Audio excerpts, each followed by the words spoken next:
পবিত্র রমজান মাস শেষের পথে মুসলিম কমিউনিটিতে চলছে ঈদের প্রস্তুতি। আর এই ঈদকে কেন্দ্র করে নিউ ইয়র্কের প্রবাসী বাংলাদেশিরা দেশে বাড়তি অর্থ প্রেরণ করছে। ফলে অর্থ প্রেরণকারী প্রতিষ্ঠান নিউ ইয়র্কের সোনালী এক্সচেঞ্জগুলোতে ভিড় পরিলক্ষিত হচ্ছে। বিস্তারিত রিপোর্টে। পবিত্র রমজান মাসের রোজা শেষে আসছে ঈদ উল ফিতর।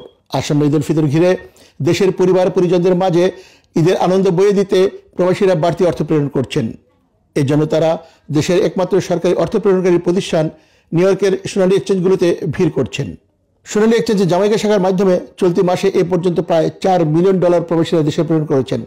আর গেল সপ্তাহে একদিনে সর্বোচ্চ $5.5 লাখ প্রেরণ করার রেকর্ডটি গড়েছে শাখাটি।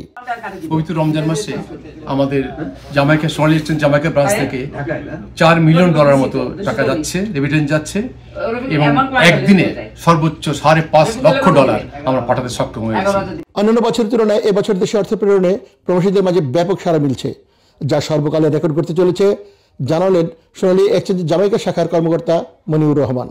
আমাদের সম্মানিত গ্রাহকগণ এবার দারুণভাবে সাড়া দিয়েছেন। সর্বকালের রেকর্ড ভঙ্গ করার সুযোগ হচ্ছে। এবার বিভিন্ন কারণে রেমিটেন্স আমরা 4 থেকে 5 গুণ বাড়ছে আমাদের ব্রাঞ্চে।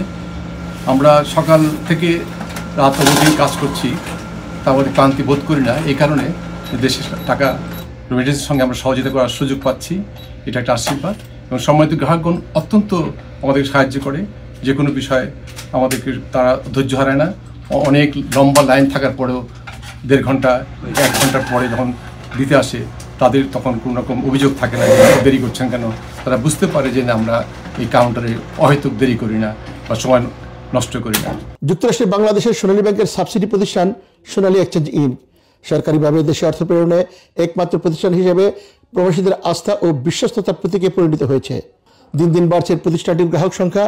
অর্থ প্রেরণে ব্যবহার হচ্ছে মোবাইল অ্যাপসও। নিউ ইয়র্ক সহ যুক্তরাষ্ট্রের 4টি স্টেটের 10টি শাখার মাধ্যমে প্রবাসী বাংলাদেশিদের সেবা দিয়ে যাচ্ছে প্রতিষ্ঠানটি। Salahuddin Ahmed, Time Television, New York.